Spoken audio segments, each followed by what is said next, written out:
Michel, on a envie de l'achever, quoi. C'est la phrase de Jacques Prévert, hein. Quand quelqu'un vous dit « je me tue à vous le dire », c'est de mourir. Donc, voilà. Donc, on veut nous faire peur, on veut nous empêcher de discuter, et quand on émet des idées critiques, on nous traite de réacs, de fachos, comme pour les Gilets jaunes, le rappelait tout à l'heure Michel et Jean-Michel. Donc, il faut imposer ce débat. Et deuxièmement, imposer, évidemment, qu'on respecte notre parole. Ce qui s'est passé le 29 mai 2005, après le 29 mai 2005, est absolument insupportable. C'est-à-dire le vote d'un peuple souverain est bafoué par ses représentants.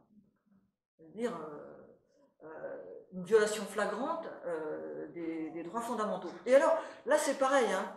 L'ennemi a des arguments tout frais, tout prêts et tout pervers. On me dit, oui, mais le traité de Lisbonne, c'est pas tout à fait le traité constitutionnel européen. Puisque, nous disent-ils, on a enlevé, le rappelait André Bellon tout à l'heure, le mot constitution, et puis on a enlevé la partie 3 du traité constitutionnel, qui était celle où il y avait le marché commun, etc. Alors, d'abord, ça ne change rien. Ça ne change rien au problème qu'on a refusé un traité, il est remplacé par un autre, il n'y a que nous, en tant que peuple, qui pouvons dire si ce nouveau traité nous convient. Même si les améliorations qui nous décrivent sont formidables, il n'y a que nous, peuple, qui sommes en situation de dire si on est d'accord ou pas avec cette nouvelle version. C'est pas eux. Ils nous ont demandé notre avis dans la première version, ils doivent nous demander notre avis sur les modifications qu'ils ont faites. Et ils ne l'ont pas demandé parce qu'ils sont évidemment, ils savent très bien ce qu'ils ont fait.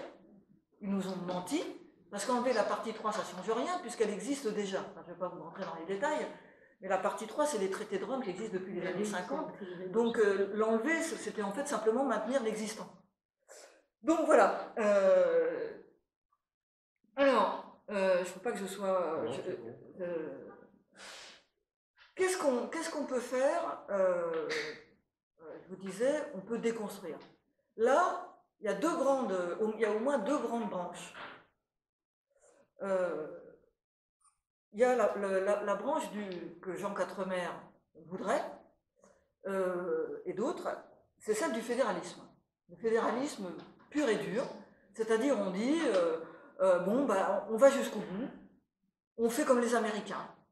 Voilà, on se fait une constitution à l'américaine, ou comme les Allemands, on fait un processus fédéral jusqu'au bout. Alors effectivement, un processus fédéral à l'américaine ou à l'allemande, c'est démocratique, effectivement. Il y a des élections, d'ailleurs les citoyens américains sont contents, les Allemands sont contents. Bon, la question, moi je ne suis pas du tout d'accord avec ça, hein, mais j'admets très bien qu'on puisse soutenir cette idée. Pourquoi je ne suis pas d'accord avec ça ? C'est du Victor Hugo, ça. Pourquoi je ne suis pas d'accord avec ça ? Parce que on n'est pas l'Union européenne, c'est pas les États-Unis. L'Union européenne, c'est pas l'Allemagne. Il y a 27 pays, il y a au moins 27 peuples. Dans certains pays, il y a plusieurs peuples. Il y a autant de cultures. On n'a pas du tout l'espace public commun d'une cohérence suffisante pour qu'une fédéralisation poussée au bout, à l'américaine, à l'allemande ou à la suisse, ait un sens. Ça n'a absolument aucun sens dans une Union européenne aussi diverse de vouloir plaquer des institutions nationales sur le modèle d'un État construit comme les États-Unis ou comme l'Allemagne. Ça n'a absolument aucun sens. Et ça ne pourrait être qu'un coup d'État juridique que certains soutiennent. Hein. Je ne sais pas si on peut citer des candidats, mais il y a plusieurs candidats qui disent publiquement qui sont pour le fédéralisme européen, en évacuant complètement la question de l'existence, ou plutôt en l'occurrence de l'inexistence, d'une communauté politique européenne, démocratique, de gens qui partagent un destin et qui ont envie de vivre ensemble et de construire leur avenir ensemble. On n'en est pas du tout là. C'est-à-dire, quand les États-Unis construisent leur constitution en 1776, si vous vous souvenez, ils partagent la même langue, la même religion. Ils sortent d'une guerre de décolonisation contre les Anglais, donc ça les a vraiment unis. En plus, ils font l'unité en massacrant les Indiens, ça fait toujours un crime fondateur, ça soude toujours les communautés. Donc il y a une cohérence qui s'impose et dont la Constitution est l'aboutissement.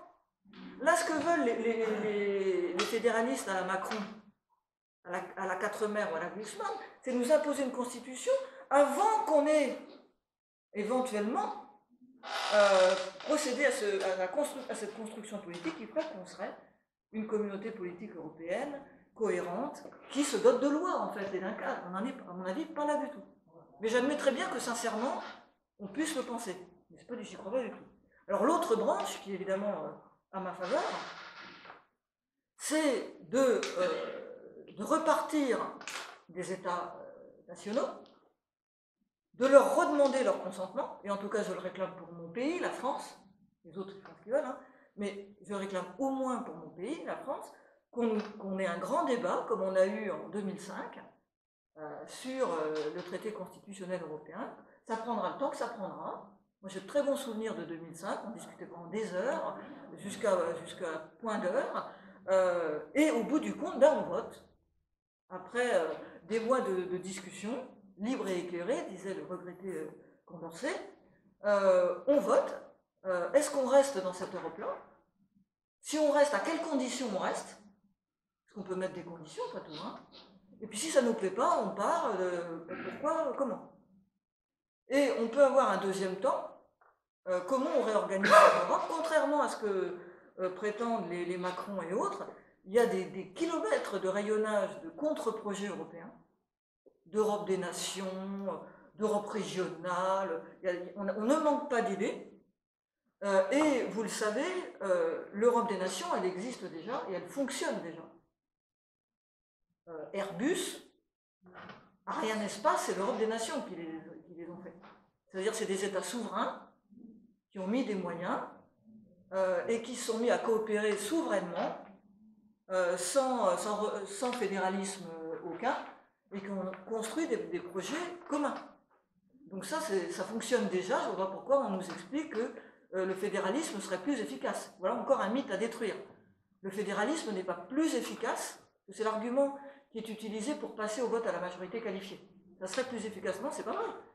Il y a à l'unanimité, on a la même possibilité d'aboutir à des décisions fortes si on construit bien la discussion et si les enjeux sont tout à fait clairs.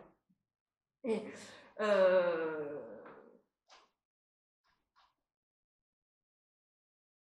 la discussion qu'on devrait donc avoir concernant l'Europe, c'est pourquoi on veut l'Europe, si on la veut, pourquoi?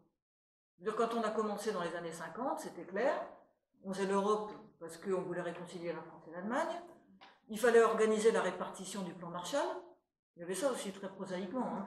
Il fallait que les Européens soient en ordre de bataille pour gérer l'argent du plan Marshall et acheter des produits américains. Pour dynamiser l'économie américaine. Voilà, au service d'ailleurs de l'économie américaine. Hein. Donc on avait des raisons très, très pratico-pratiques de faire l'Europe. Mais alors depuis, là c'est pareil, c'est des choses que Gérard Araud ne veut pas entendre, on a empilé les compétences, une après l'autre, et maintenant on a une Union européenne qui est capable de s'occuper de tout, y compris maintenant de la GPA. C'est-à-dire on est parti du charbon et de l'acier, alors maintenant ils sont quasiment entrés dans nos chambres à coucher. Alors c'est encore que des résolutions, hein, c'est pas forcément obligatoire, mais enfin ça commence toujours comme ça. Et puis après il y a le juge du coin, là, il y a le juge de Montreuil, qui va dire, ah oui, la résolution sur la GPA, elle n'est peut-être pas obligatoire, mais c'est une bonne source d'interprétation. Donc je vais appuyer ma décision sur ce machin non obligatoire. Et voilà. Et donc on est dans un truc qui roule tout seul. Et c'est un peu un 2-3 soleils, quoi. Si de temps en temps on ne se retourne pas, on ne voit pas que l'Europe fédérale avance. Donc là, il faut absolument qu'on se retourne, qu'on regarde où on en est. Il n'y a plus personne derrière, ils sont tous devant. Voilà. Alors, parmi les choses qui donnent aussi espoir, c'est que en France, le débat est ultra verrouillé, il est beaucoup plus ouvert ailleurs. C'est souvent comme ça en France avant les révolutions. On est les plus coincés. En 1789, on avait la dernière monarchie absolue d'Europe, et on a fait la plus grande révolution de tous les temps, sans doute pour cette raison. Donc, dans un pays comme l'Allemagne, il n'est pas du tout tabou de discuter des compétences qu'on pourrait retransférer de l'Europe vers l'État-nation. On en discute très bien en Allemagne. Il y a même des gens qui font des listes juristes, des hommes politiques. Oui, on pourrait retranscrire cette compétence qui est partie à l'Europe. Non, finalement, c'est pas une bonne idée. On devrait la rapatrier au niveau des États-nations. Donc on peut avoir cette discussion, elle est tout à fait possible, y compris en faisant des listes de compétences, et en tout cas en permanence sous le contrôle du suffrage universel. Donc c'est important. Et je terminerai en disant que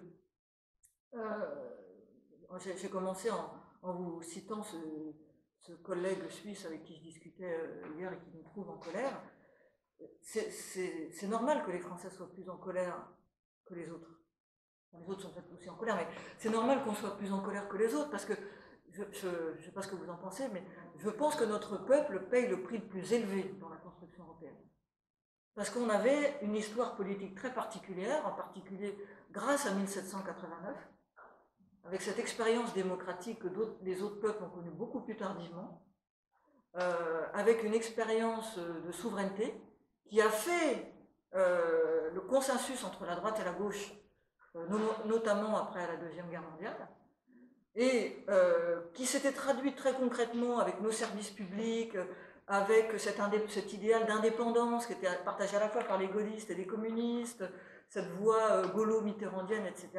Et que tout ça, qui faisait qu'on se sentait bien en France, et que même quand on n'était pas d'accord avec le voisin, il était quand même français, et qu'on construisait quand même quelque chose ensemble, eh bien tout ça c'est en train d'être détruit au nom de, comme disait tout à l'heure Michel, au nom de promesses qui viennent de s'endormir, au nom de promesses qui ne sont jamais tenues.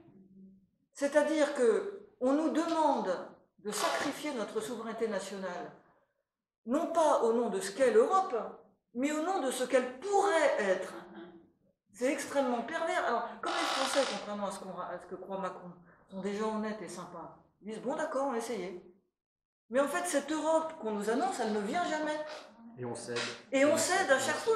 C'est extrêmement pervers. C'est-à-dire, on nous demande des concessions, et on est quasiment en train de tout brader, non pas au nom de ce qu'est l'Europe, mais de ce qu'elle pourrait être.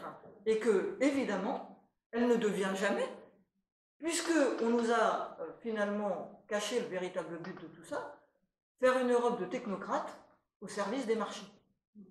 Alors qu'on nous vend l'Europe de la paix, l'Europe du progrès social, etc., qui serait, selon la formule consacrée, un prolongateur de la puissance française. Voilà.